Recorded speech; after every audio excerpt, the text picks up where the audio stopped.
organization, definitions and characteristics, principles of organization, organizational behavior, meaning, definition, factors influencing organizational behavior, significance, emergence of organizational behavior, contributing disciplines, emerging challenges to organizational behavior, understanding human behavior, similarities and dissimilarities. This is our syllabus. Today we are going to discuss. So, first of all, what is meant by organization? Organization refers the work of a group of people is arranged and distributed among members to achieve the business objectives. It is the working together of two or more persons in a coordinated way for achieving common objectives. So, organization establishes the relationship among the people in the enterprises and coordinate their objectives in such a way that all the resources are employed for achieving business objectives.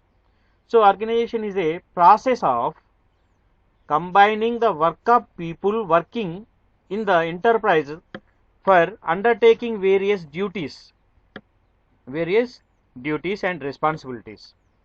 The word organizing on other hand is used for stating it as a function of management.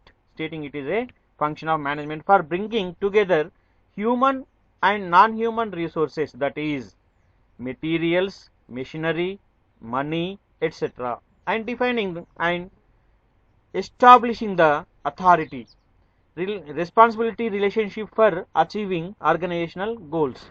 So, we are going to watch the definition. According to George Terry, organization is the creation of relationship among the persons and work so that it may be carried in a better and efficient way.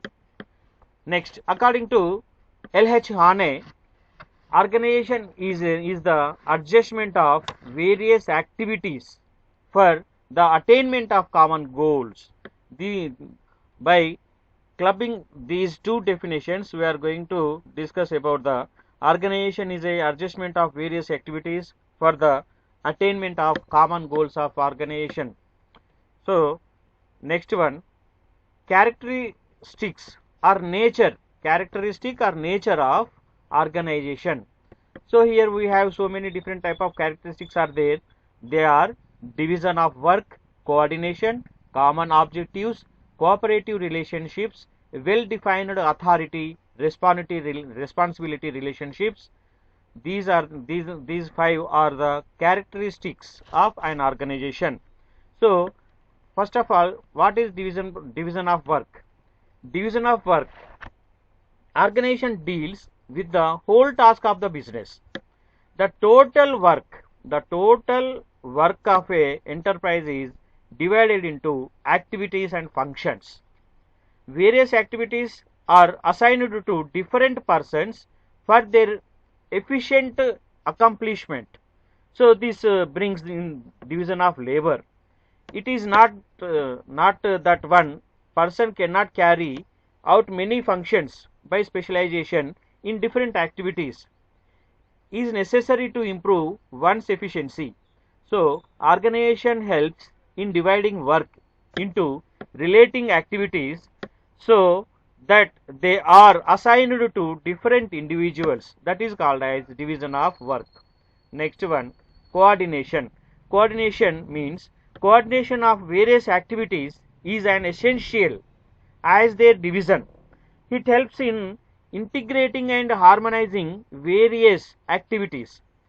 Combinations. Coordination also avoid duplication and delays. In fact, various functions in an organization depend upon one another and the performance and influence the other. Unless all of them are properly coordinated, the performance of all segments is adversely affected. That is called as coordination. So, third one is common objectives. common objectives.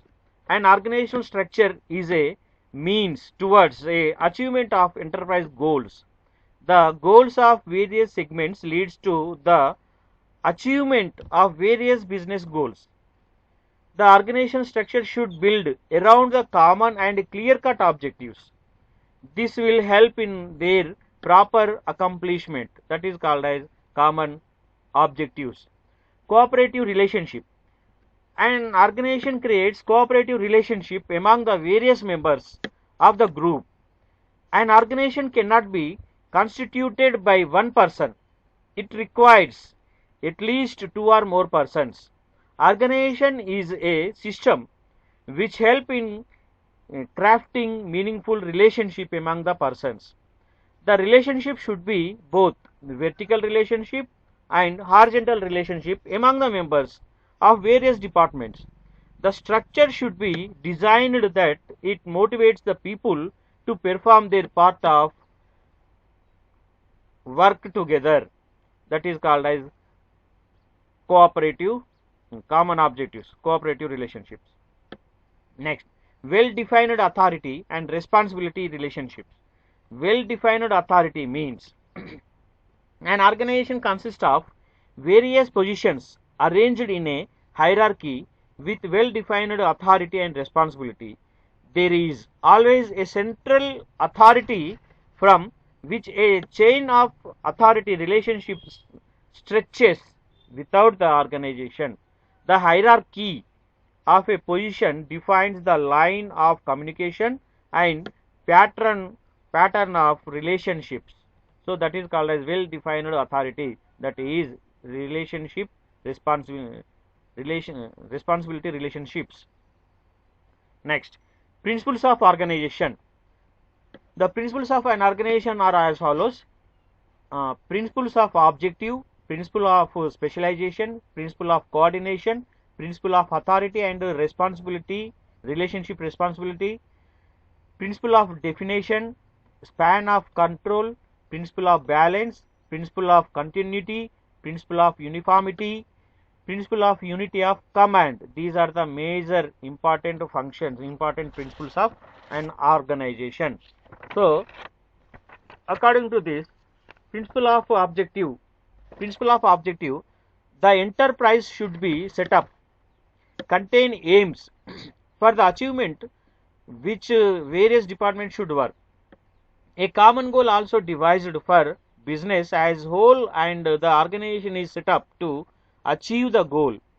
In the absence of a common aim, various departments will set up their own goals, and there is a possibility of conflicting objectives for different departments. So there must be an objective for organization, that is important.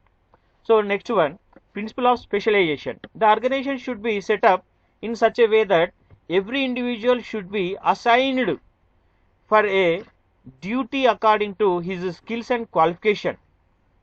The person should continue the same work so that he specializes his work. This help in increasing production in the concern. Next one, principle of specialization. Principle of coordination. The coordination of different activities is an important principle of organization. There should be some agency to coordinate the activity of various departments. In the absence of coordination, there is a possibility of setting up different goals by different departments.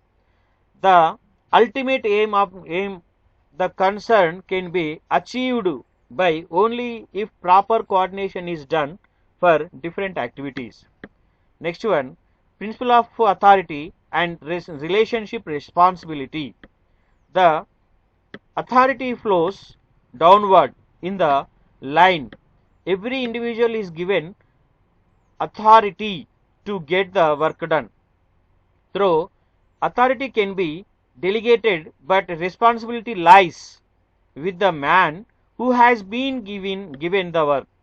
So the superior delegates his authority to his subordinates. The superior is not observed not observed his responsibility, through the subordinate becomes liable to the superior.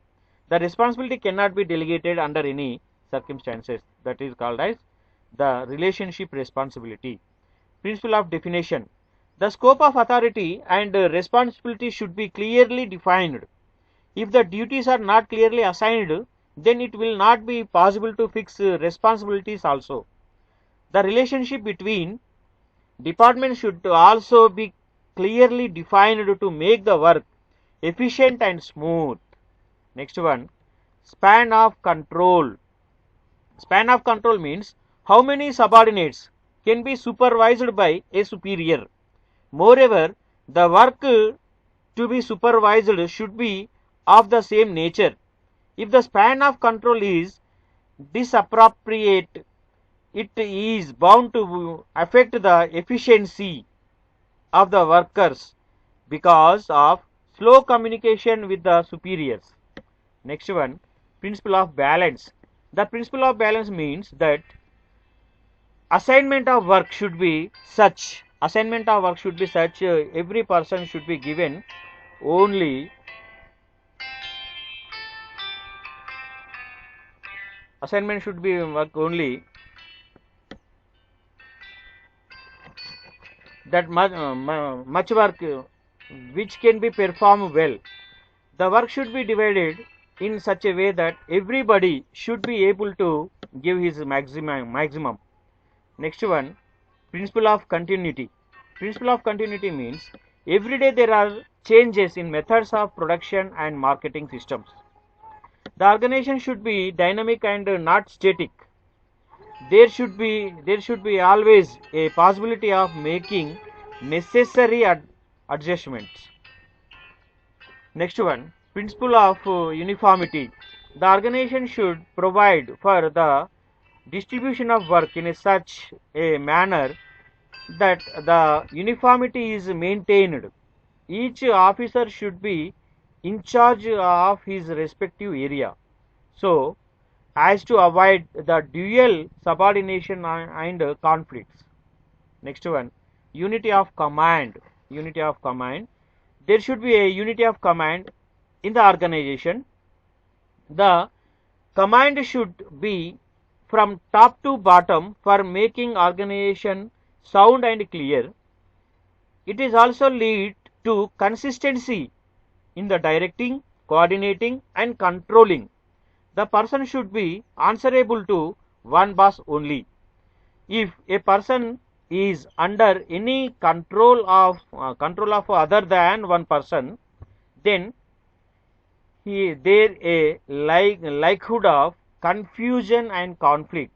So principle of unity of command is very much important.